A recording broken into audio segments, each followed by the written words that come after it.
The Mafia boss doesn't date or beg but for her. He just must break his every rule.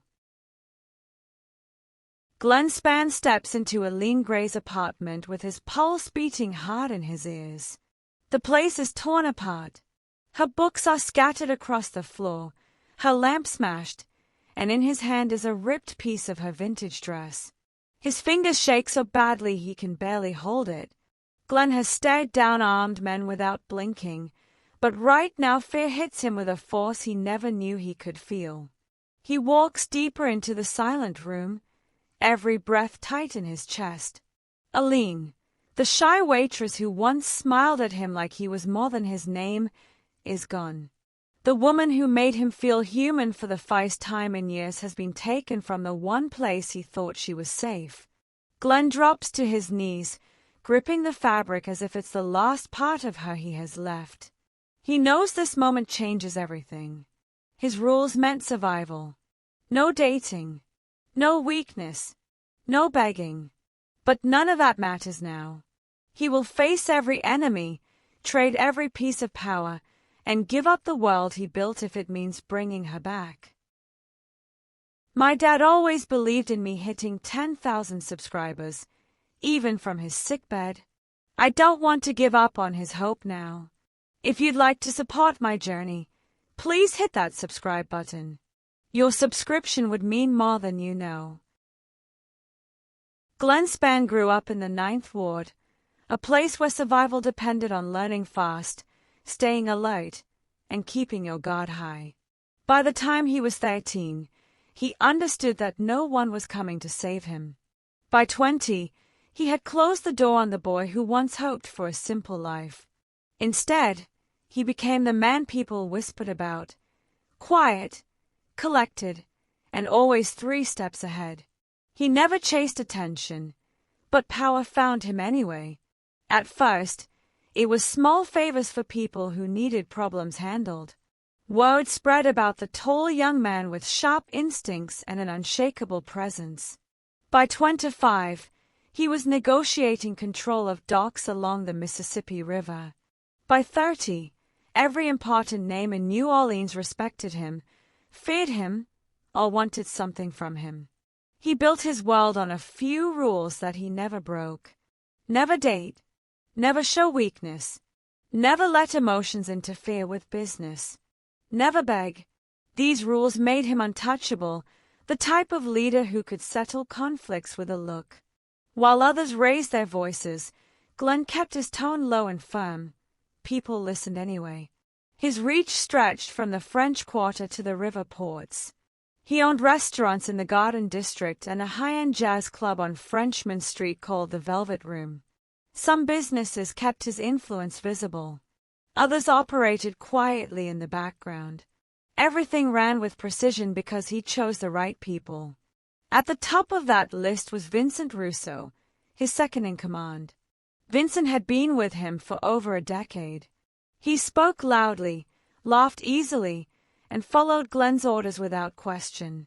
Beside him was a small circle Glenn trusted with his life, each one loyal in their own way. On the outside, Glenn looked like a man who had everything under control. His body showed the discipline he lived by: broad shoulders, defined arms, a solid build that came from early morning workouts in his private gym. The tattoos across his skin each told a part of his journey. A phoenix stretching across his right arm marked the day he chose to rise beyond his past. Religious symbols on his left arm honored his mother, the only person who ever loved him without fear or agenda.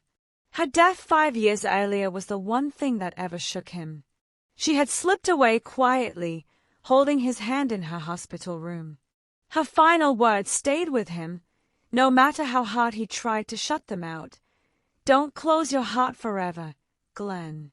Love is the only thing worth keeping when everything else fades. He told himself he didn't need anyone. He promised that opening his heart was a risk he would never take again. Most women approached him because of his name, not because of who he was. They liked the danger, the luxury, the stories attached to him.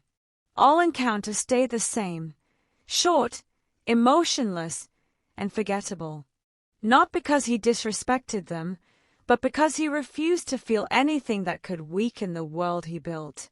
He lived in a penthouse overlooking the Mississippi River, a place with polished floors, expensive art, and a view people would envy. Yet it never felt warm. The quiet echoed through the rooms at night, reminding him that power came with a cost he rarely admitted: loneliness. People believed he liked being alone. Truthfully, he simply accepted it.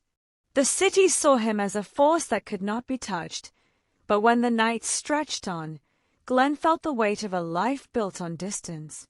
He had everything: money, control, respect, yet none of it filled the silence that waited for him when the doors closed. Still, he convinced himself it was better this way. Better to be alone than to let anyone close enough to break him. Better to rely on rules than on hope. Better to bury the part of him that remembered his mother's gentle voice. Glenn lived by structure, routine, and precision. Every morning, he trained. Every afternoon, he reviewed operations with Vincent. Every evening, he checked numbers from his businesses. Nothing shifted. Nothing surprised him. That predictability kept him safe. What he didn't know was that he was standing on the edge of the one thing he had sworn never to allow into his life. The one thing that would challenge his rules, his control, and every wall he built to protect himself. Love. All it needed was the right person to strike the first crack. Aline Gray arrived in New Orleans with only one suitcase and a heart that felt heavier than anything she could have packed. Chicago had been her home for years, a place she once loved, filled with museums, galleries, and the promise of a future she worked hard for. But all of that fell apart the day her ex-fiancé betrayed her. He had forged several paintings, then framed her by claiming she authenticated them. Her name was destroyed in the art world before she even had a chance to defend herself. She lost her job, the trust of colleagues, and the life she thought she was building. When she stepped off the bus in New Orleans, she didn't know if she was running away or starting over. Maybe a little of both. The city welcomed her with warm air, the smell of food from corner shops, and music drifting through the streets. It didn't erase her pain, but it helped her breathe again. She found work at the Preservation Foundation of Louisiana. They gave her a chance when she had nothing left to offer except skill and determination. Her job was to restore damaged pieces of history, old portraits, cracked frames, torn documents, and fragile sculptures. She had steady hands, careful eyes, and a passion for returning beauty to things time had tried to erase. Aline was 5'6" with soft auburn hair that glowed in the sun and green eyes that seemed to read more than people said aloud. She moved with natural grace, like someone who grew up around things that required gentle handling. Her style came from thrift shops and vintage stores, dresses from the 50s and 60s, pieces that carried stories she wished she knew.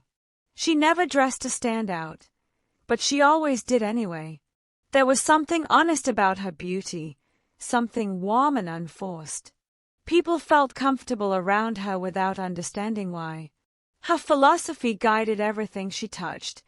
Broken things deserve patient care so they could reveal their original glory. She applied that same belief to people, though she rarely admitted it. It was why she helped strangers without hesitation, why she listened more than she spoke, and why she smiled even when her own heart felt unsure. Despite all she carried inside, Aline found joy in the smallest moments. She loved buying bayonets from Café du Monde early in the morning when the streets were quiet. She danced at second-line parades in Treme with locals who didn't know her story but welcomed her anyway. She collected old picture frames from flea markets and restored them on her days off. Her laughter, though soft, came easily when something truly delighted her. Her apartment in the Marigny neighborhood was modest, but she made it her own. It had uneven hardwood floors, a balcony overlooking the street, and sunlight that poured in during the afternoon. Most of her furniture came from curbsides or estate sales, pieces people had thrown out because they were chipped, cracked, or unbalanced. She brought each one back to life. Her dining table had new polish, the dresser had repaired drawers, and an old rocking chair sat in the corner with fresh paint. The place looked like a small museum of second chances. The pain from Chicago had not vanished, but she refused to let it define her. She promised herself she would never shrink again to make someone else feel comfortable. She would never give up her voice or her dreams just because someone tried to break her spirit. She had loved her ex-fiancé deeply, and that love blinded her to his selfishness. When he blamed her to protect himself, her world collapsed. But surviving that taught her something important. She deserved someone who saw her worth without trying to use it. Aline didn't know what the future held. She didn't know if her reputation could ever be rebuilt or if Chicago would remain an open wound. She only knew she would move forward with quiet strength. New Orleans was a chance to start fresh, to surround herself with people who judged her by her honesty and skill, not by lies told in panic. Every day she restored something that had been damaged. Every day she reminded herself that healing took time, patience, and a willingness to believe in beauty again. She didn't expect love, not after everything she lost. She wasn't looking for it, either. But life has a way of placing the right person in front of you when you least expect it. Aline just didn't know yet that her careful world was on a slow path towards someone whose heart needed restoration just as much as the art she worked on. Someone who never believed he deserved it. The velvet room was alive with sound that October evening. Warm brass notes filled the air, the kind that made people forget their worries for a while. Aline arrived with 2 colleagues from the Preservation Foundation to celebrate the completion of a difficult restoration project. She wore a vintage 1962 dress, soft blue with small pearl buttons, that made her look like she had stepped out of another era. She didn't come often to places like this, but tonight felt like a night to breathe deeply and let herself enjoy something good. Across the room, Glenn Spann stood near the balcony overlooking the main floor. He rarely visited his own club unless necessary. Tonight he had come for a meeting with business partners, something that should have had his full attention. But he felt distracted long before he saw the reason why. On the main floor, surrounded by music and conversation, Aline closed her eyes as the saxophone player reached a soft, lingering note. She swayed gently to the rhythm, unaware of anyone watching her. There was something peaceful in the way she listened, something honest. She wasn't trying to impress anyone. She was simply lost in the sound. Glenn's attention locked onto her so completely that Vincent had to nudge him to answer a question. He didn't. He kept watching the woman in the blue dress who seemed to glow in the low light. He didn't know her name, but for the first time in years, he felt something pull at him, something he couldn't ignore. A moment later, one of Aline's colleagues moved too quickly and knocked a drink off the table. It splashed across her dress in a bright, messy stain. The colleague apologized endlessly, face flushed with embarrassment. Aline smiled, calm and sweet as always, assuring them it wasn't a big deal. She dabbed lightly at the fabric with a napkin, handling the moment with a grace that made Glenn's chest tighten. Without thinking, he left his meeting. He excused himself from the table, ignoring the surprised looks from men who never expected him to break focus. He walked down the stairs toward her, each step steady, certain, though he didn't understand why he was doing this. When he reached her table, he held out a clean napkin. "Here," he said, his voice low, gentle in a way he didn't know he was capable of. "This one might help." Aline looked up at him, green eyes bright with gratitude. "Thank you," she said softly, taking it from him. "I keep saying I shouldn't wear vintage pieces to celebrations, but I never learn." He smiled before he realized he was doing it. "It suits you," he replied. "The dress has history. You seem like someone who appreciates that." Her colleagues excused themselves, leaving the two of them alone. Aline introduced herself, her voice warm and open. She had no idea who he was, which only made him want to stay longer. They started talking, first about her dress, then about her work in historical preservation. She explained how she restored fragile pieces of the city's past, how each item told a story worth protecting. He listened, genuinely interested, drawn in by the passion in her voice. She asked him about New Orleans food, a subject he rarely discussed with strangers. He told her his favorite po' boy spot on Magazine Street. She wrote the name down, promising to try it soon. Their conversation moved with easy rhythm, as natural as the music surrounding them. Minutes turned into an hour slipped into 2. Glenn ignored every call buzzing in his pocket, every message from Vincent asking where he'd gone. Usually, he checked his phone every few minutes. Tonight he forgot it existed. At one point, the sleeve of his shirt shifted, revealing part of the phoenix tattoo on his right arm. Aline reached out without hesitation, curiosity in her touch. Her fingers grazed his skin lightly. "It's beautiful," she said. "What does it mean?" He never talked about the meaning behind his tattoos, but the words came out before he could stop them. "It stands for rising again, leaving the old behind." She nodded, eyes soft. "That's powerful." Something inside him cracked open at that moment, quiet, small, but impossible to ignore. When they finally exchanged numbers, they both laughed awkwardly. "I don't usually date," she admitted. "Neither do I," he said, voice lower than before. "So what are we doing?" she asked with a smile that made his pulse jump. "I'm not sure," he answered truthfully. "But I'd like to find out." They said goodbye outside the club. Aline walked away in her stained but still lovely dress, and Glenn watched her until she disappeared into the night. As he turned toward his waiting car, one clear thought settled into him with surprising force. Something in his carefully controlled world had just shifted, and he wasn't sure he wanted it to shift back. In the days after meeting Aline, Glenn told himself to forget her.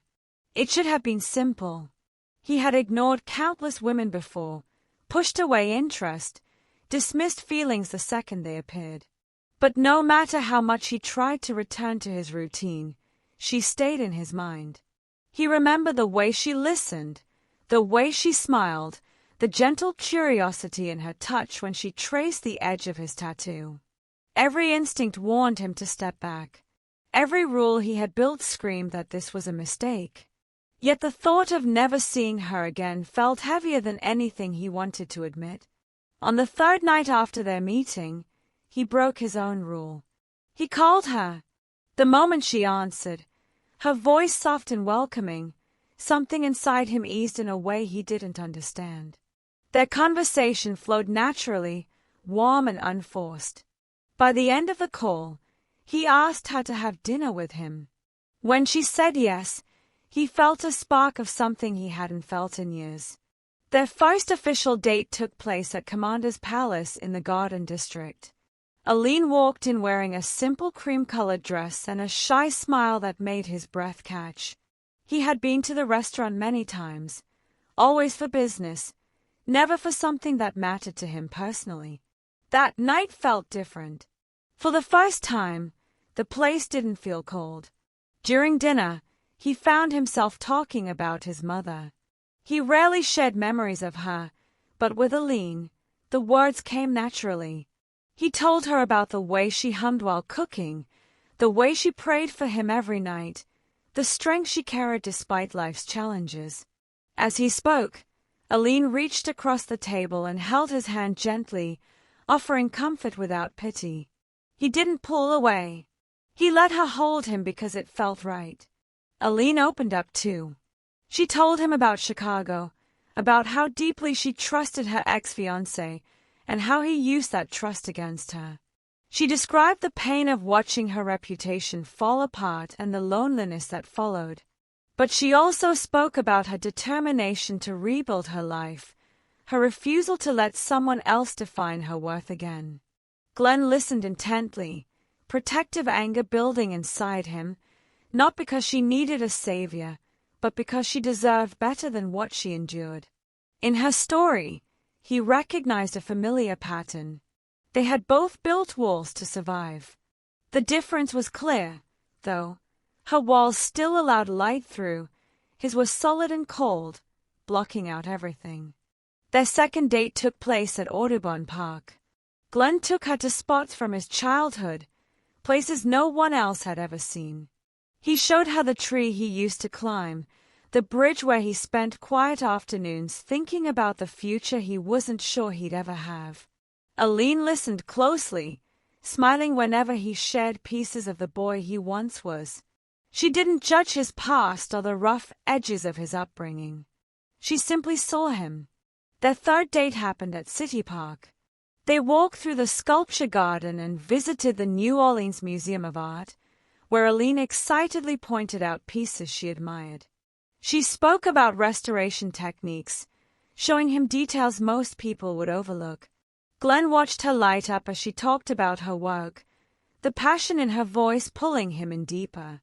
With every date, his rules dissolved a little more. He texted her good morning before he checked his business messages. He canceled a meeting just to spend an extra hour with her at the park. He introduced her to his cousin David, something he had never done with any woman he wasn't related to or responsible for. Glenn could feel himself changing. What started as curiosity grew into something stronger, something steady and real. When she laughed, it softened parts of him he thought were too hard to reach. When she looked at him with trust, he felt a mix of fear and belonging he didn't know how to handle. The shift was undeniable. For the first time in his life, he began imagining more than the present.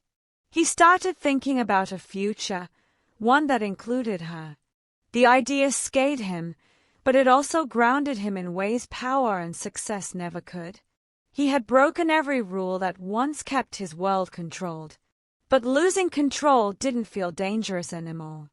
It felt like the start of something worth holding on to. 6 weeks. That was all it took for Glenn to become nearly unrecognizable to the men who'd spent half their lives following his orders. He wasn't prowling dark corners of the city anymore. He wasn't disappearing for nights at a time or walking into meetings with that cold, closed-off look he'd perfected over the years. Now he kept regular hours. Now he showed up early.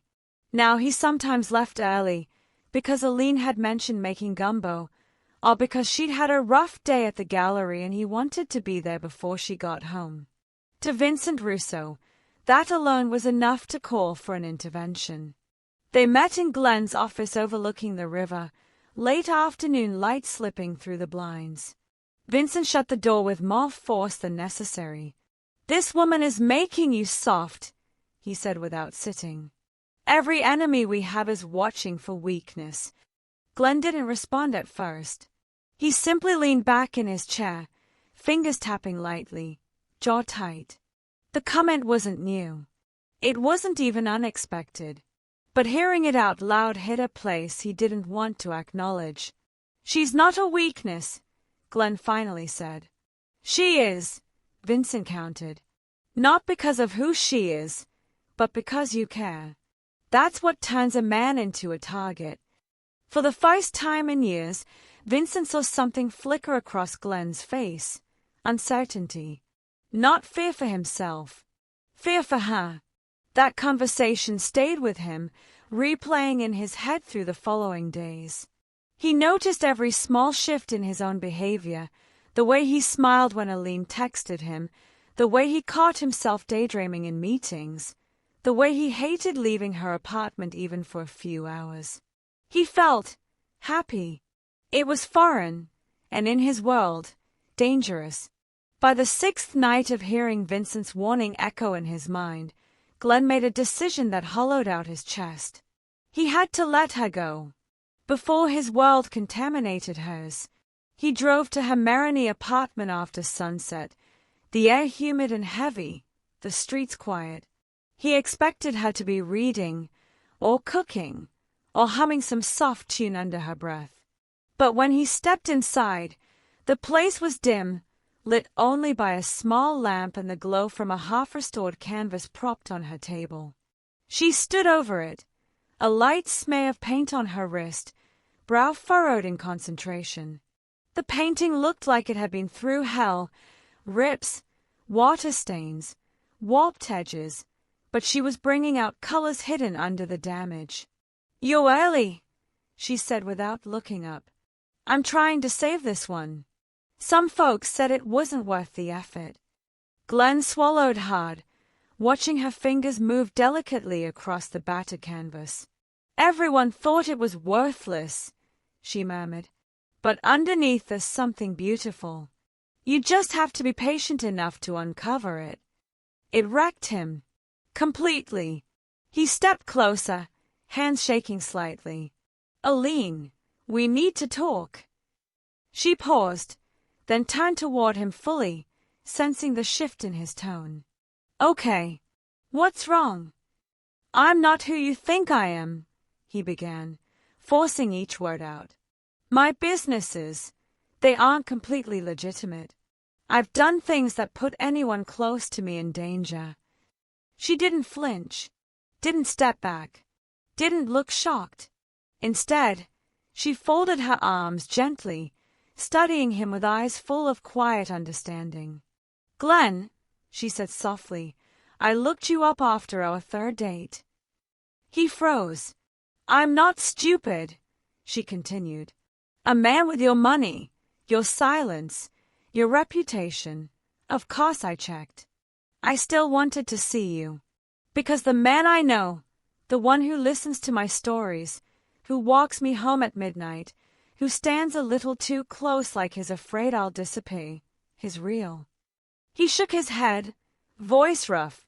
"You don't understand. Keeping you close makes you a target." "No," she said firmly. "That's not what this is. You're not protecting me. You're protecting yourself from being vulnerable. That's cowardly, Glenn." The word cut deep. No one had ever called him that. No one had dared.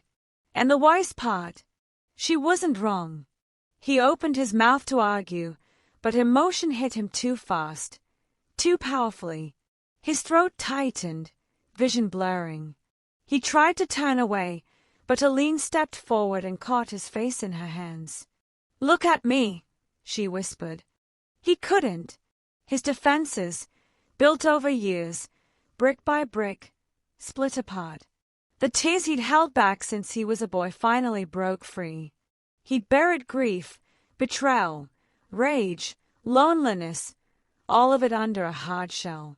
But with her, it crumbled.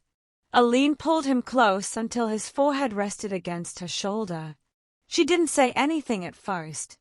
She just held him, steady, warm, patient, like she'd been waiting for him to finally let go. When he could finally breathe again, she stroked the back of his neck gently. "You don't have to be anything except honest," she said. "Let me know all of you, not just the parts you think are safe." Glenn's chest rose and fell with a painful, liberating breath. He wanted a future with her, a real one, a life where he didn't have to watch shadows or build walls around every emotion, a future where he wasn't defined by the worst things he'd done. He cupped her face, resting his forehead against hers. "I don't want to lose you," he murmured. "Then stop running," she replied. That night, everything shifted. Not because she begged him to change. She never asked for anything except truth, but because he finally wanted something bigger than the world that had trapped him for years. He wanted her. He wanted peace. He wanted a life he could be proud of. And for the first time in his life, Glenn decided he would transition out of the dangerous operations he had built. Not for redemption, not for appearances, but because he finally saw a future worth protecting, and her name was Aline. Glenn didn't change overnight, but he changed with intention. Every morning began with a list. Operations to dissolve, contracts to terminate, accounts to close, people to distance from. 4 years, he had built an empire that thrived on silence, fear, and razor-thin alliances. Walking away from it required precision, not brute force, not intimidation, but strategy. Real, clean strategy. His attorney had nearly choked when Glenn announced his plan. "You want immunity," the man repeated slowly, "in exchange for assisting federal agencies, willingly." "Yes. And you understand that this level of cooperation is unheard of in your field." Glenn simply nodded. He wasn't doing this out of fear. He wasn't trying to hide. He was choosing a life where Aline didn't have to glance over her shoulder or tense at every unexpected knock on the door. So he sat across from federal agents in quiet, windowless rooms for hours at a time. He gave them information, not to save himself, but to help dismantle people who would never leave his past alone. He drew line after painful line, refusing to expose anyone who wasn't a danger, but giving full details on those who thrived on hurting others. One of the agents whispered after the third meeting, "We've never had someone like him." But Glenn didn't care about being unprecedented. He cared about being done. Leaving his world was not simple. The real complexity wasn't the paperwork or the negotiations. It was the reactions. Partners who had counted on him. Men whose loyalty had been built on the understanding that he would never walk away. He had to face every one of them. Some responded with confusion. Some with shock. Most with anger. Vincent Russo responded with betrayal. They stood in the parking lot behind one of Glenn's old warehouses, dusk creeping in as Vincent hurled accusations like stones. "You're abandoning everything we built," Vincent snapped. "For a woman. For a fantasy of normal life." Glenn didn't yell back. He didn't threaten. He didn't defend. "I'm choosing something better," he said. "Not easier. Better. Better." Vincent barked out a bitter laugh. "You think you can walk away clean? You think you can sit in some cozy house with plants and artwork and pretend the last 20 years don't exist?" Glenn's jaw tightened. "I can't erase anything. I'm not trying to. I'm building something different." Vincent saw the finality in his eyes. He realized nothing he said would change the trajectory Glenn had chosen. The man he once knew was shifting into someone new, someone softer, steadier, and harder to predict. "You'll regret this," Vincent muttered before walking away. Glenn didn't answer. He had Aline waiting for him, and every decision now revolved around the future he wanted with her. Their evenings became their sanctuary. On days when negotiations drained him, Aline would pull him out of his head and back into the city. They spent one warm afternoon at Hanson's Snowblers, arguing over snowball flavors. She insisted on satsuma. He claimed chocolate was the only correct choice. A teenager behind them laughed as they bickered, Glenn's normally cold expression softening with every playful jab Aline threw his way. In Treem, during a Sunday second-line parade, someone dragged Glenn into the streets. He resisted for half a second, then let go, spinning Aline under his arm as brass music filled the air. She laughed so hard her stomach hurt. Glenn laughed too, an unfamiliar sound, rusty at first, then genuine. When they decided to leave his polished penthouse for a renovated shotgun house in the Bywater, his friends thought he'd lost his mind. But the first time Glenn stepped into the softly lit living room filled with Aline's restored furniture, her plants taking root in every corner, a half-finished painting drying on the easel, he realized it felt more like home than any place he'd lived. It wasn't large, It wasn't flashy, but it was warm. Lived in. The kind of place where mornings smelled like coffee and late nights tasted like whispered secrets. Aline filled the house with laughter, easy, unguarded laughter. Glenn filled it with music, building a growing collection of jazz records he played while cooking. The surprising part wasn't that he enjoyed cooking, it was that he was good at it. Aline teased him for chopping vegetables like he was performing surgery, but the meals were delicious, and she told him so every time. Their weekends became rituals. Sunday mornings at the Crescent City Farmers Market, picking out tomatoes, arguing about which vendor had the best strawberries.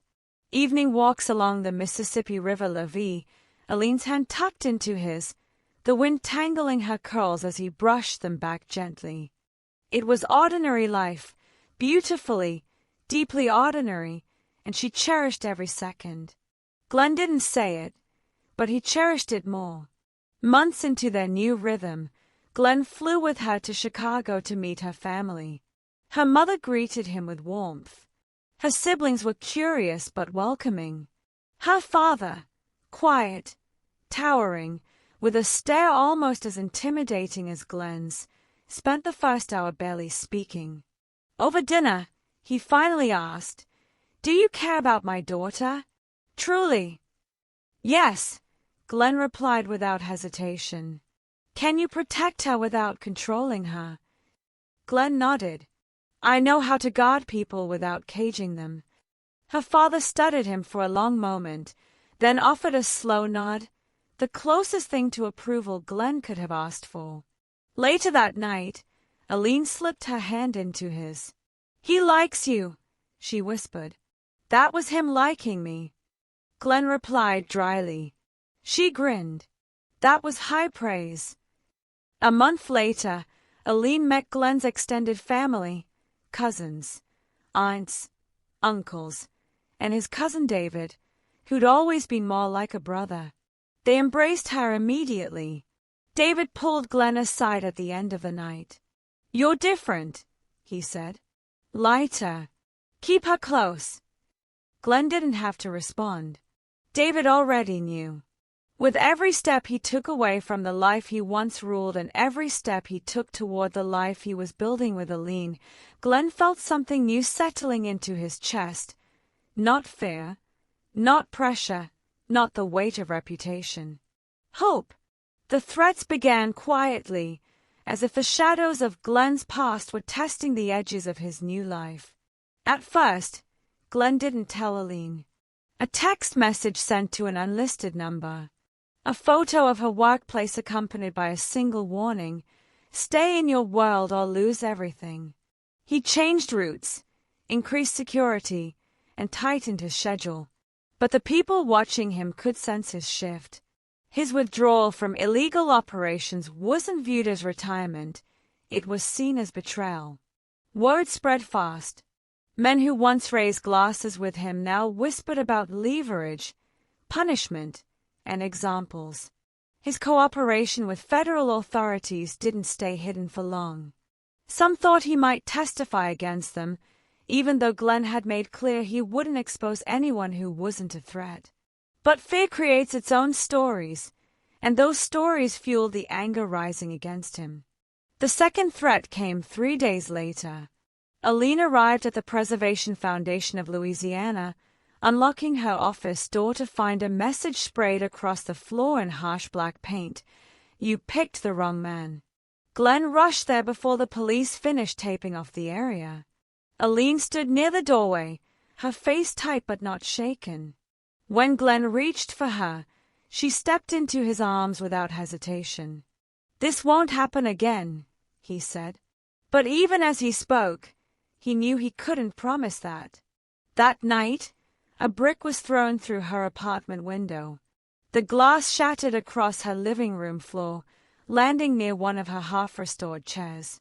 Glenn stood in the broken frame, fists clenched so tight his knuckles lost all color. His first instinct was violence. It rose through him like old muscle memory, simple, familiar, effective. Men like the ones threatening him only understood force, and Glenn knew exactly how to deliver it. He could go out that night, reclaim the fear they once had for him, and crush the threat before it spread further. Aline stepped in front of him before the anger claimed him completely. "Violence creates more violence," she said softly. "Find another way."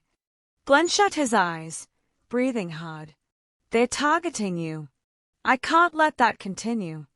"You won't," she whispered. "But not with those methods. You're building a new life. Don't let them drag you back into the old one." Her voice steadied him. It pulled him back from the edge. The war in him quieted just enough for him to make a choice. A new choice. Even so, the days that followed were heavy with tension. Glenn spent long hours in negotiations with federal authorities. While he worked to finalize his immunity deal and ensure protection for Aline, the threats intensified. He received menacing phone calls at all hours. His car was vandalized. A stranger followed Aline home one evening before disappearing into the night. Every sign pointed to one truth: the world he was trying to leave was refusing to let go. His greatest fear, his life hurting the woman he loved, was taking shape in front of him. The weight of it pushed him into a familiar corner of his mind, one he hadn't visited since the beginning of their relationship. It told him to let her go. One late evening, Glenn walked into their Bywater living room with that decision hardening in his chest. Aline was seated on the couch, surrounded by fabric swatches and paint samples for a restoration project. She looked up at him and immediately sensed the shift. "You're leaving," she said quietly. Not as a question, as a certainty. "For your safety," he replied, his voice low. "Every part of my world is touching yours. I can't risk you anymore." Aline stood, her eyes fierce. "No, Aline." "No," she repeated, stepping closer. "You don't get to make that choice for me. I love my life with you. I'm not letting your fear tear it apart." He flinched at her words. Love. It wasn't the first time she'd shown it, but it was the first time she'd named it. "You love me." His voice cracked slightly, betraying the depth of what he felt. "Yes," she said without hesitation. "I love you. I'm not running because someone wants to scare us." Glenn swallowed hard. The truth pressed against his throat until he could no longer fight it. "I love you too," he said, the words trembling out of him. It was a confession he never imagined making in his lifetime. Aline crossed the small space and cupped his face with both hands. "Then stop pushing me away." But Glenn knew she deserved more than the words he had just spoken. She deserved all of him, the truth he had kept hidden. So he told her everything. Every operation he had ever overseen. Every enemy he had made. Every decision he carried like a stain he could never wash off. His voice wavered but never broke as he laid out the full scope of his past. He didn't soften it. He didn't skip the parts that made him uncomfortable. He peeled back the walls he had spent decades building. When he finished, the room was quiet. Aline reached for him gently. "Thank you for trusting me," she said. "I wanted your truth, not a sanitized version." He stared at her, disbelieving. "You don't want to run." "No," she replied. "I want to stand beside you." Later that night, after hours of talking, they lay together in Glenn's bed, the ceiling glowing softly from the city lights filtering in through the window. Beyond the glass, the Mississippi River moved steadily, the sound a low, constant hum in the distance. Aline rested her head on his chest, her hand curled lightly against his side. They watched the sky shift from black to blue, the first hints of sunrise painting the room in muted color. For the first time in his life, Glenn felt hope, true, quiet hope, settling into him like a promise. Their happiness was fragile. The danger around them was tightening. But in that moment, wrapped in the half-light of dawn, they held on to the certainty of each other. And for Glenn, that was enough to keep fighting for the life he wanted. February brought a softness to the city, cool evenings, warm lights glowing through French Quarter windows, and the promise of celebration. Glenn had planned the night for weeks.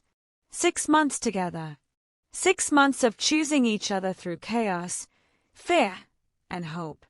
Their reservation at Brennan's was set, a private corner table waiting for them. He intended to tell Aline that he was finalizing the last stage of his immunity deal.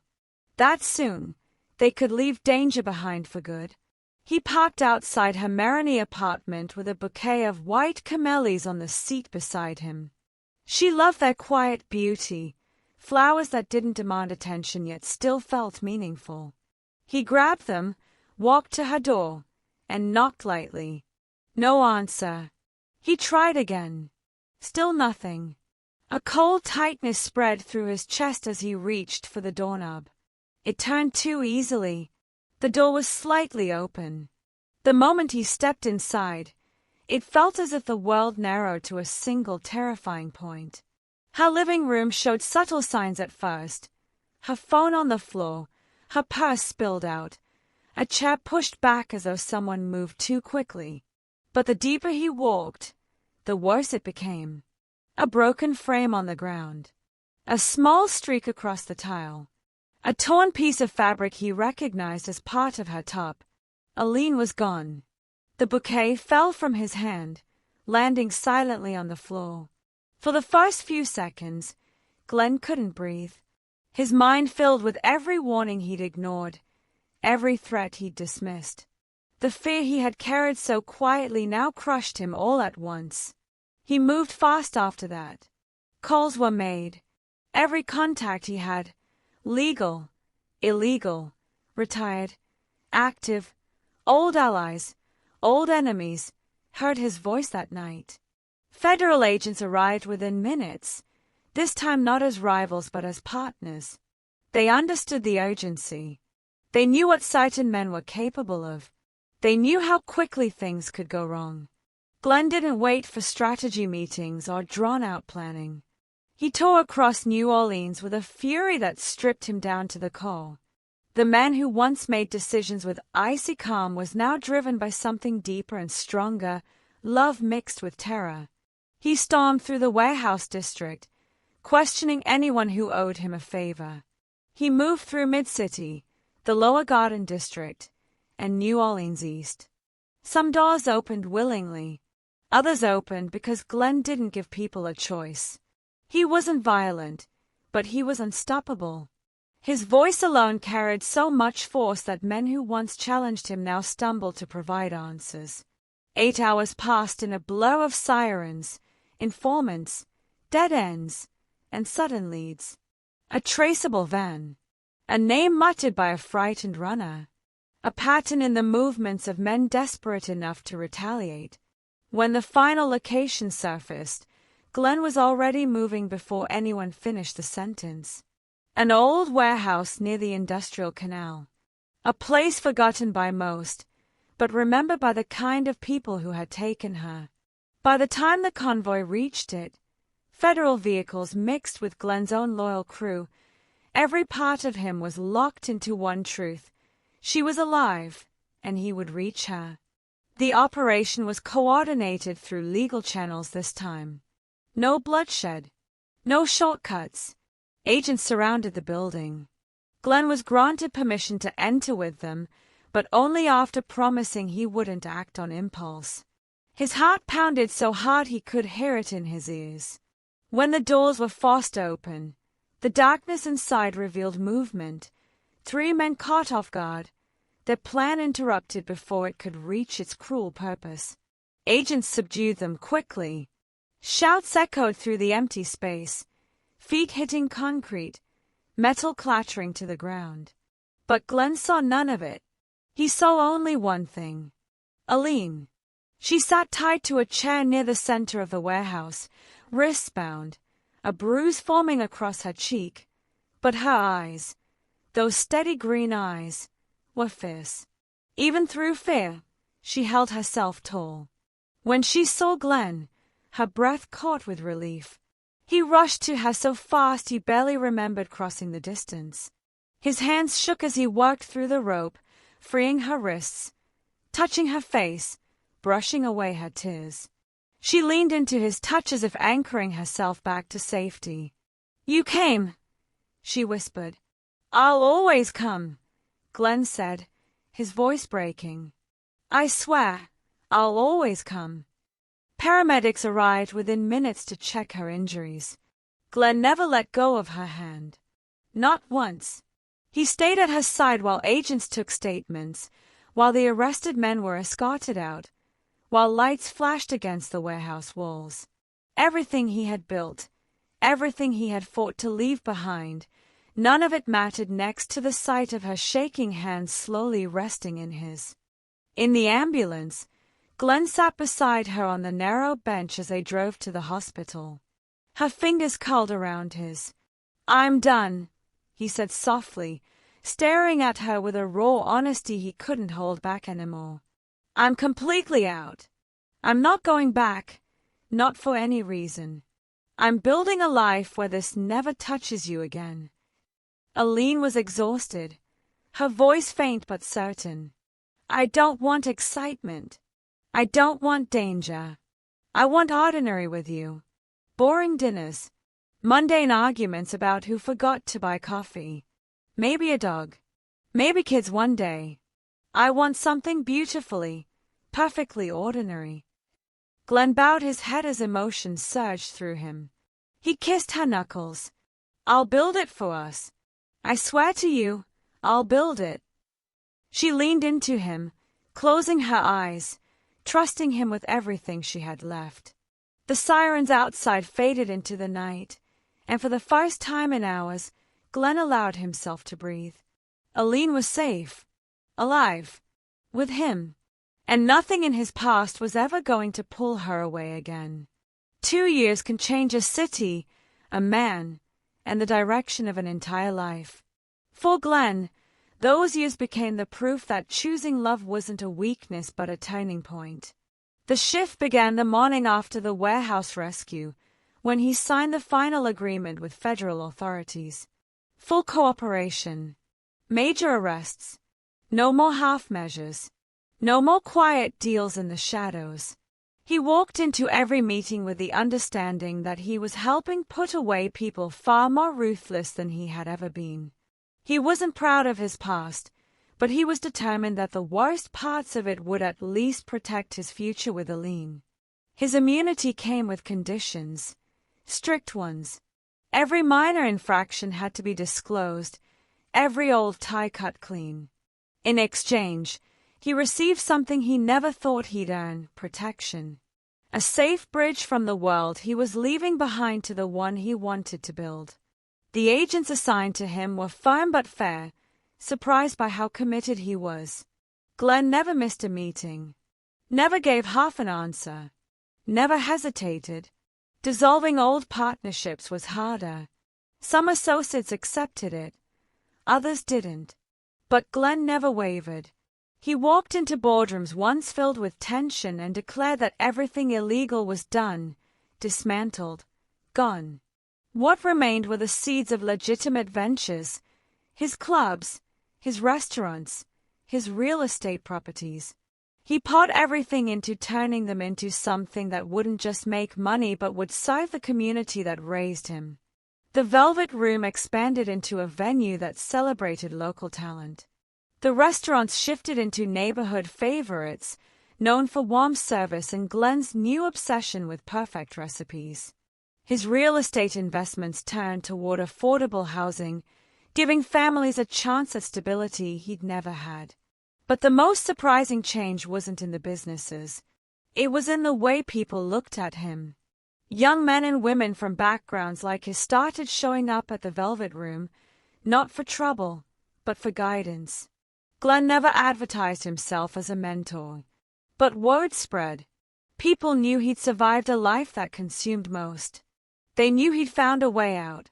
So they came with questions, with fear, with hope. He taught them how to show up on time, how to save money, how to write a resume. He offered dishwashing jobs, barback positions, construction work on his new projects. He never lectured. He just showed them a path he wished he'd been shown when he was their age. Meanwhile, Aline's world was growing just as fast.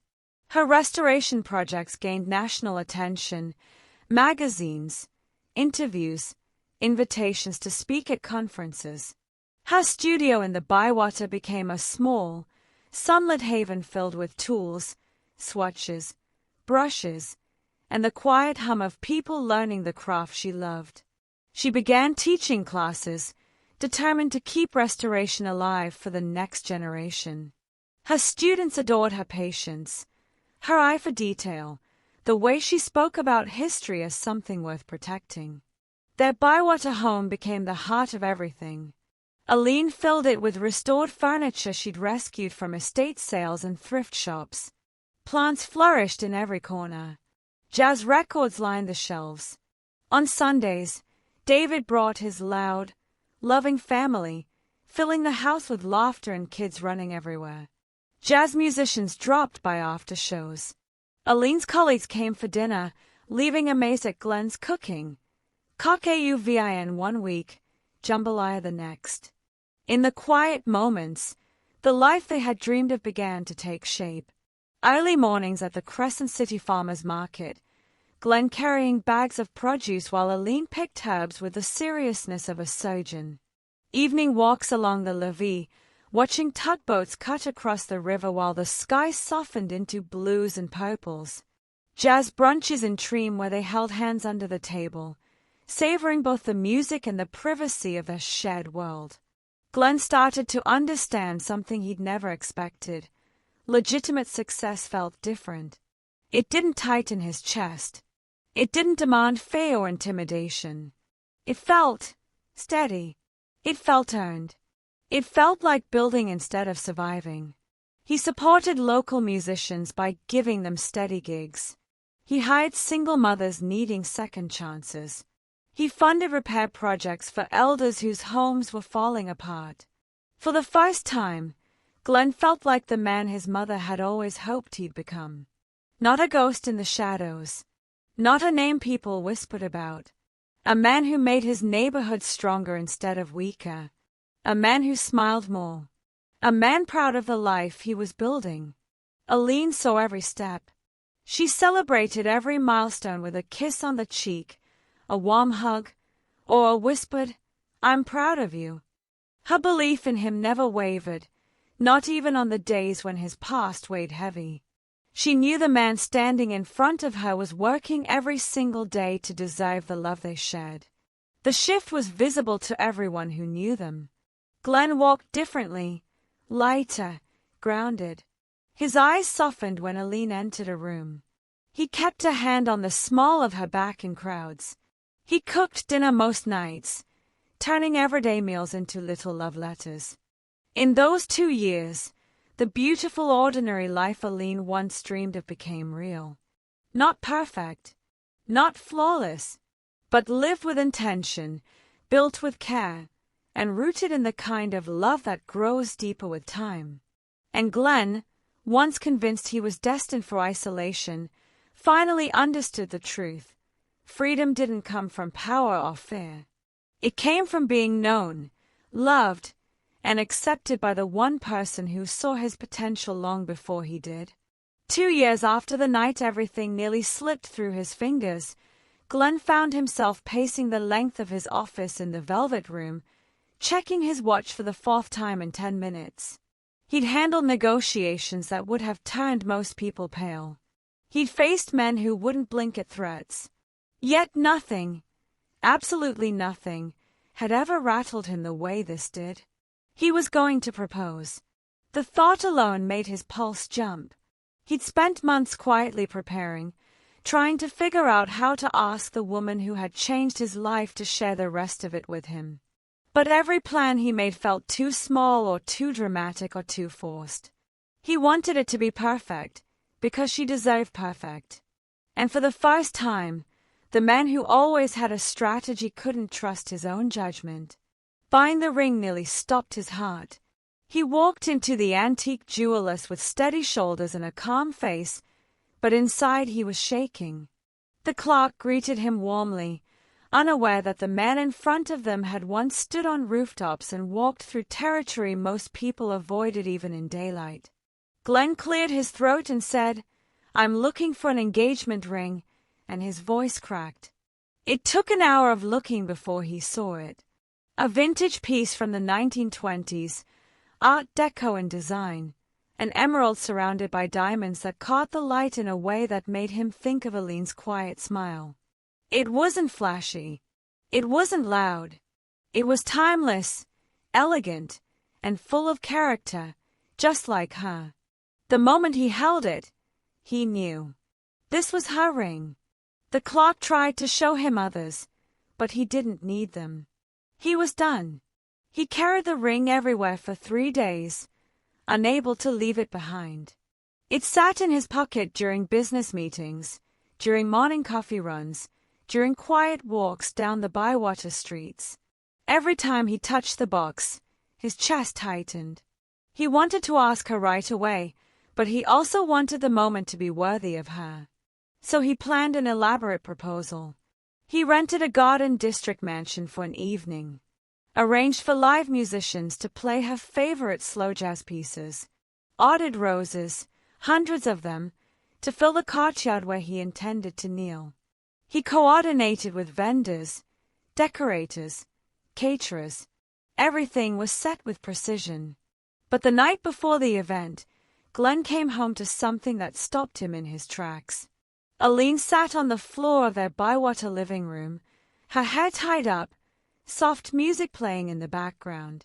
She was restoring a small antique picture frame she'd found earlier that week, delicate, tarnished, and missing pieces she was gently replacing. She had her lower lip caught between her teeth in that way she did when concentrating. The lamp beside her cast warm light over her hands as she smoothed gold leaf into place.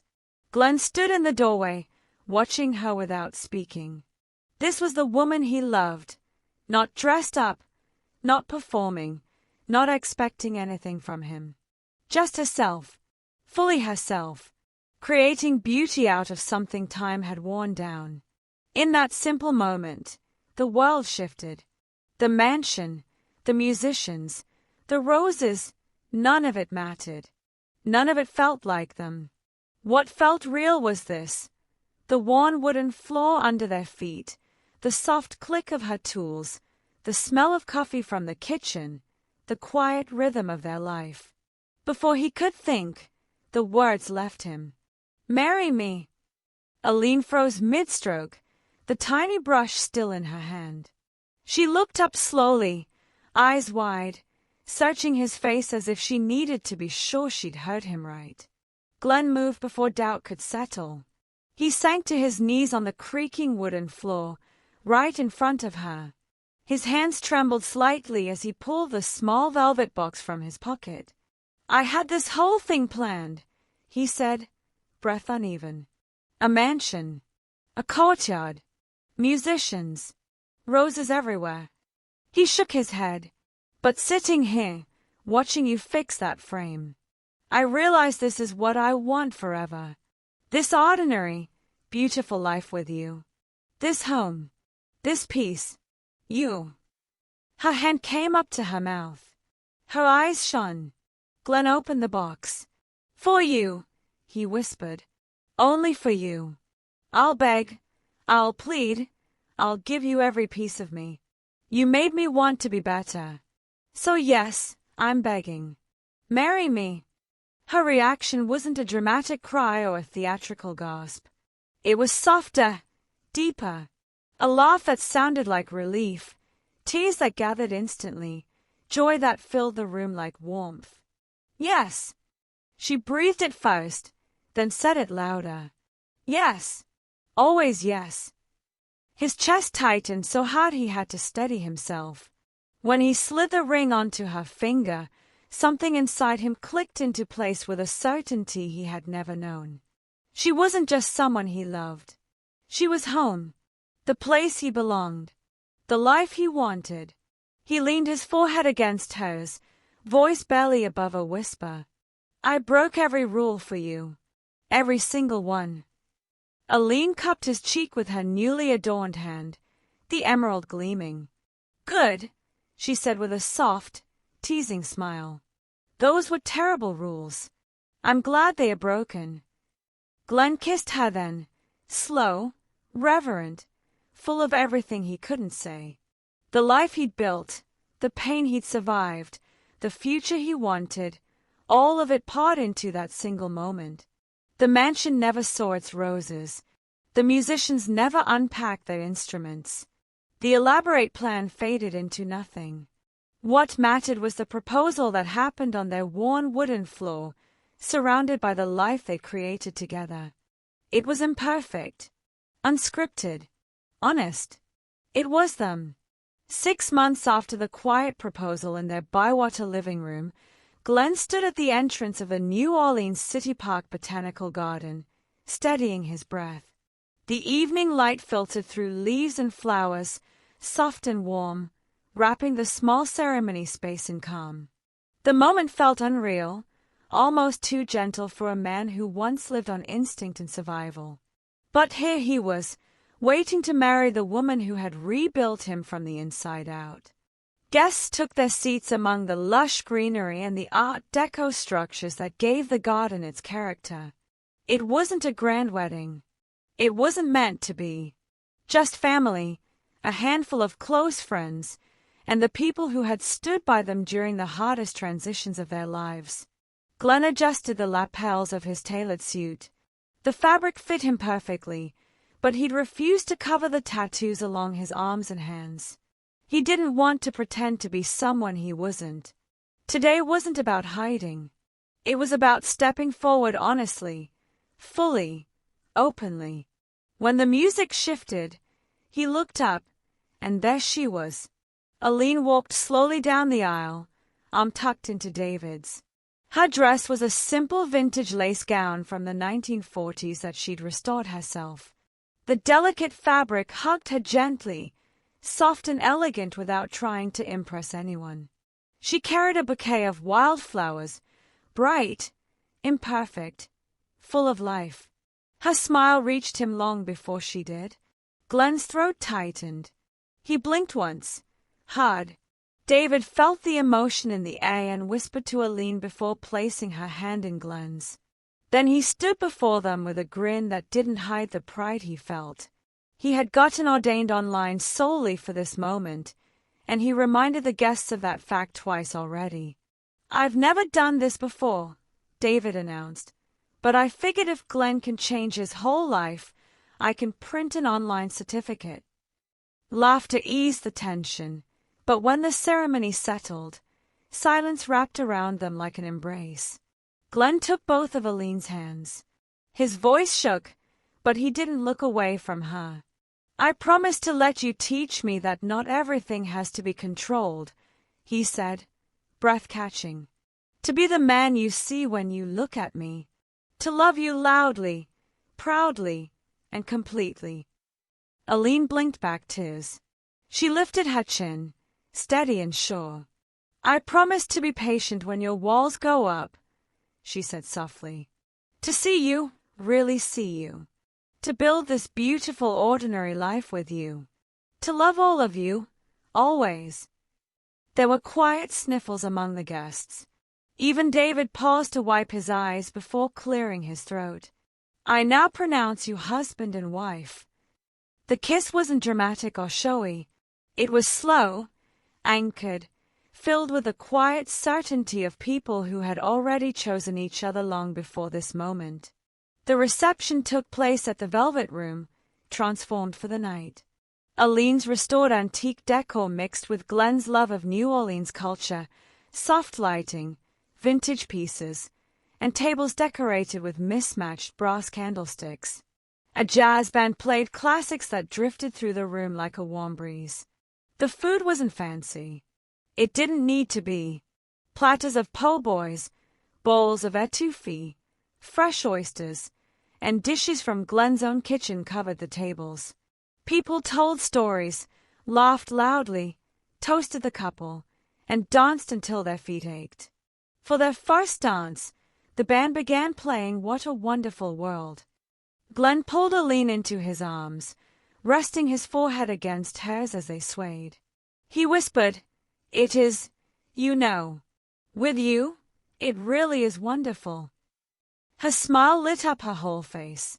She leaned against him, and for a moment it felt like the entire room melted away. The celebration carried on until dawn. By the time they slipped out the back door, the sky was turning pale pink. The streets were quiet as they drove toward their Bywater home, the windows rolled down so they could feel the morning air. Glenn glanced at her, his tie slightly loosened, his hair a little messy from dancing. "How does it feel to be married to a reformed criminal?" Aline kicked off her shoes and crossed her legs on the seat. "It feels like coming home," she said. "How does it feel to be married to someone who can't walk past a thrift store without finding a project to fix?" He let out a low laugh. "Like I won a lottery I didn't know I'd entered. Like every bad decision I made somehow found forgiveness because it led me to you." Aline reached across the console and threaded her fingers with his. They drove the rest of the way like that, hands intertwined, hearts steady. Their honeymoon didn't involve planes or expensive resorts. They chose a road trip across Louisiana, moving at their own pace. They visited old plantations, roadside diners where the owner knew everyone's name, and small-town bed and breakfasts filled with mismatched quilts and creaky floors. They ate bayonets in places far from the tourist paths. They sat by lakes, shared stories, talked about dreams. They held hands everywhere. They woke up tangled in each other, with no schedule, no rush, no demands. It wasn't extravagant. It wasn't dramatic. It was perfect. Two people choosing each other every single day, quietly building the life they had fought so hard to reach. Glenn often found himself watching her, at breakfast, brushing crumbs off her dress, or sitting on a porch swing laughing at something he said, and he would think to himself, "I didn't know love could feel like this. Not loud, not wild, just steady, certain. Home." 7 years slipped by in a way Glenn never expected. Quietly, steadily, filled with moments that felt small but ended up changing everything. 3 years into their marriage, Aline walked into the kitchen holding a little white stick, her hands trembling. Glenn looked up from the skillet, still learning how not to burn eggs, and froze. She didn't even have to say the words. He saw it in her eyes. His world tilted. For the first time since leaving the life he once swore he'd die in, real fear hit him. Not the kind that comes from threats or enemies, but something far deeper.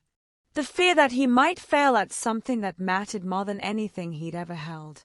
He stood there gripping the counter, voice barely steady when he whispered, "What if I'm too damaged to be a good father?"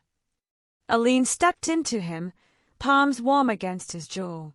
"You'll love our child the way you love me, completely, fiercely.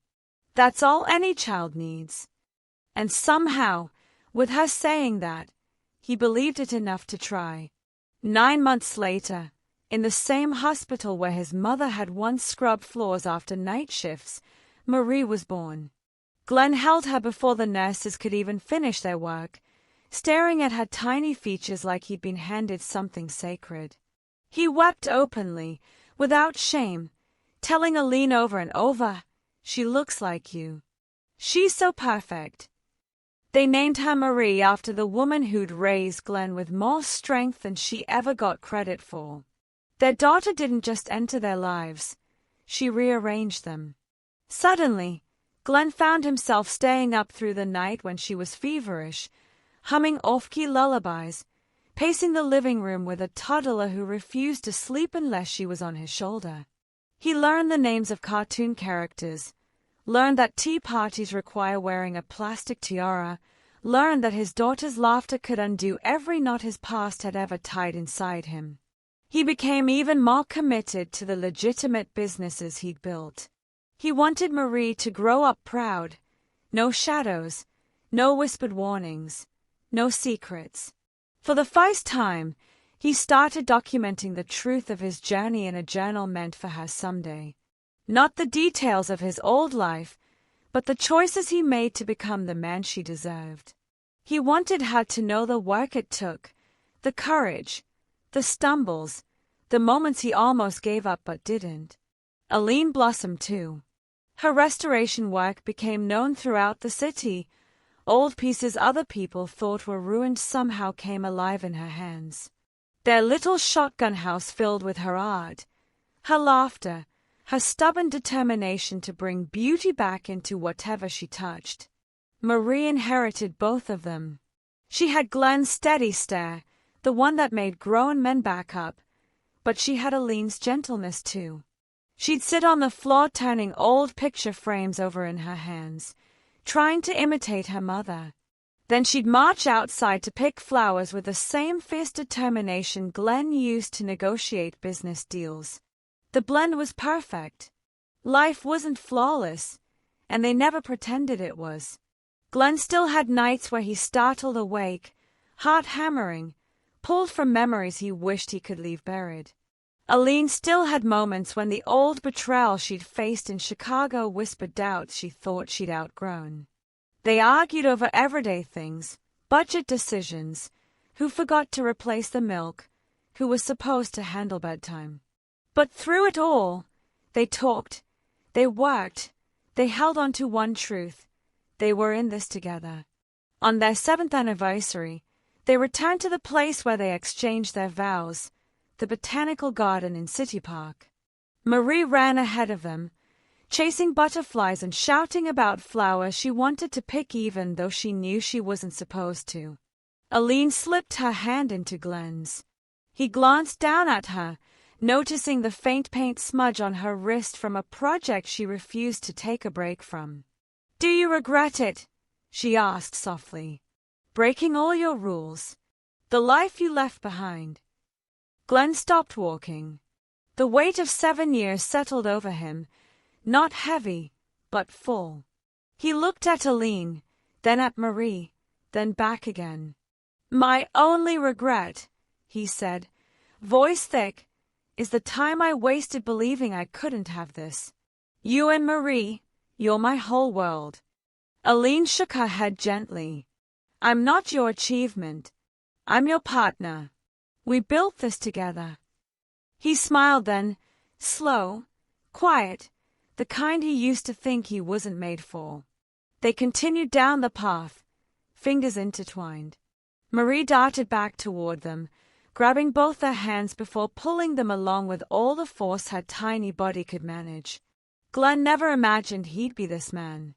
The one who woke up early to pack preschool snacks. The one who bought fresh flowers because Aline liked the way they brightened the kitchen. The one who let his daughter paint his nails because she said pretty hands make better pancakes. Daddy. He once believed love would make him weak. That opening up was dangerous. That rules were safer than hope. But it turned out love didn't weaken him at all. It forged him into something steadier, kinder, more whole. Aline didn't change who he was. She simply uncovered what was already there, like removing layers of grime from an old piece of wood to reveal the beauty underneath. And Glenn gave her something too, proof that her belief in restoration wasn't naive, but powerful. That broken things could be rebuilt. That people could choose better, over and over, every day. New Orleans, with all its history and contradictions, became the perfect backdrop for what they created. A life shaped from hard truths, softened by devotion, strengthened by the promise to love without conditions. As the sun dipped low, warm light stretching across the garden, they stood together watching Marie twirl in the grass. Glenn wrapped an arm around Aline, kissed her temple, and whispered, "This is everything I ever wanted." Their story wasn't about perfection. It was about choosing each other again and again, about courage, about healing, about the strength found in being seen and loved completely. Glenn Spann, the man who once kept everyone at a distance, learned that letting someone in wasn't losing control, it was freedom. And the life he built with Aline and Marie became the proof. At sunset, their silhouettes softened against the glow, the reformed boss, the woman who restored beauty, and the little girl who carried both their hearts. Before the scene fades, the voiceover closes gently. My dad always believed in me reaching 10,000 subscribers, even when he was too weak to speak above a whisper. I refused to give up on his hope. If you'd like to support my journey, please hit that subscribe button. Your support would mean more than you know. For the first time since leaving the life he once swore he'd die in, real fear hit him. Not the kind that comes from threats or enemies, but something far deeper. The fear that he might fail at something that mattered more than anything he'd ever held. He stood there gripping the counter, voice barely steady when he whispered, "What if I'm too damaged to be a good father?" Aline stepped into him, palms warm against his jaw. "You'll love our child the way you love me, completely, fiercely. That's all any child needs." And somehow, with her saying that, he believed it enough to try. 9 months later, in the same hospital where his mother had once scrubbed floors after night shifts, Marie was born. Glenn held her before the nurses could even finish their work, staring at her tiny features like he'd been handed something sacred. He wept openly, without shame, telling Aline over and over, "She looks like you. She's so perfect." They named her Marie after the woman who'd raised Glenn with more strength than she ever got credit for. Their daughter didn't just enter their lives, she rearranged them. Suddenly, Glenn found himself staying up through the night when she was feverish, humming off-key lullabies, pacing the living room with a toddler who refused to sleep unless she was on his shoulder. He learned the names of cartoon characters, learned that tea parties require wearing a plastic tiara, learned that his daughter's laughter could undo every knot his past had ever tied inside him. He became even more committed to the legitimate businesses he'd built. He wanted Marie to grow up proud. No shadows, no whispered warnings, no secrets. For the first time, he started documenting the truth of his journey in a journal meant for her someday. Not the details of his old life, but the choices he made to become the man she deserved. He wanted her to know the work it took, the courage, the stumbles, the moments he almost gave up but didn't. Aline blossomed too. Her restoration work became known throughout the city. Old pieces other people thought were ruined somehow came alive in her hands. Their little shotgun house filled with her art, her laughter, her stubborn determination to bring beauty back into whatever she touched. Marie inherited both of them. She had Glenn's steady stare, the one that made grown men back up, but she had Aline's gentleness too.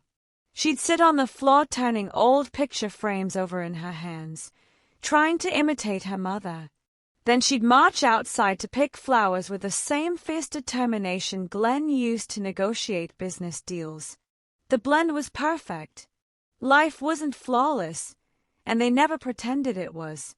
Glenn still had nights where he startled awake, heart hammering, pulled from memories he wished he could leave buried. Aline still had moments when the old betrayal she'd faced in Chicago whispered doubts she thought she'd outgrown. They argued over everyday things, budget decisions, who forgot to replace the milk, who was supposed to handle bedtime. But through it all, they talked, they worked, they held on to one truth. They were in this together. On their 7th anniversary, they returned to the place where they exchanged their vows, the botanical garden in City Park. Marie ran ahead of them, chasing butterflies and shouting about flowers she wanted to pick even though she knew she wasn't supposed to. Aline slipped her hand into Glenn's. He glanced down at her, noticing the faint paint smudge on her wrist from a project she refused to take a break from. "Do you regret it?" she asked softly. "Breaking all your rules? The life you left behind?" Glenn stopped walking. The weight of 7 years settled over him, not heavy, but full. He looked at Aline, then at Marie, then back again. "My only regret," he said, voice thick, "is the time I wasted believing I couldn't have this. You and Marie, you're my whole world." Aline shook her head gently. "I'm not your achievement. I'm your partner. We built this together." He smiled then, slow, quiet, the kind he used to think he wasn't made for. They continued down the path, fingers intertwined. Marie darted back toward them, grabbing both their hands before pulling them along with all the force her tiny body could manage. Glenn never imagined he'd be this man. The one who woke up early to pack preschool snacks. The one who bought fresh flowers because Aline liked the way they brightened the kitchen. The one who let his daughter paint his nails because she said pretty hands make better pancakes. Daddy. He once believed love would make him weak. That opening up was dangerous. That rules were safer than hope. But it turned out love didn't weaken him at all. It forged him into something steadier, kinder, more whole. Aline didn't change who he was. She simply uncovered what was already there, like removing layers of grime from an old piece of wood to reveal the beauty underneath. And Glenn gave her something too, proof that her belief in restoration wasn't naive, but powerful. That broken things could be rebuilt. That people could choose better, over and over, every day. New Orleans, with all its history and contradictions, became the perfect backdrop for what they created. A life shaped from hard truths, softened by devotion, strengthened by the promise to love without conditions. As the sun dipped low, warm light stretching across the garden, they stood together watching Marie twirl in the grass. Glenn wrapped an arm around Aline, kissed her temple, and whispered, "This is everything I ever wanted." Their story wasn't about perfection. It was about choosing each other again and again. About courage. About healing. About the strength found in being seen and loved completely. Glenn Spann, the man who once kept everyone at a distance, learned that letting someone in wasn't losing control, it was freedom. And the life he built with Aline and Marie became the proof. At sunset, their silhouettes softened against the glow, the reformed boss, the woman who restored beauty, and the little girl who carried both their hearts. My dad always believed in me reaching 10,000 subscribers, even when he was too weak to speak above a whisper. I refused to give up on his hope. If you'd like to support my journey, please hit that subscribe button. Your support would mean more than you know.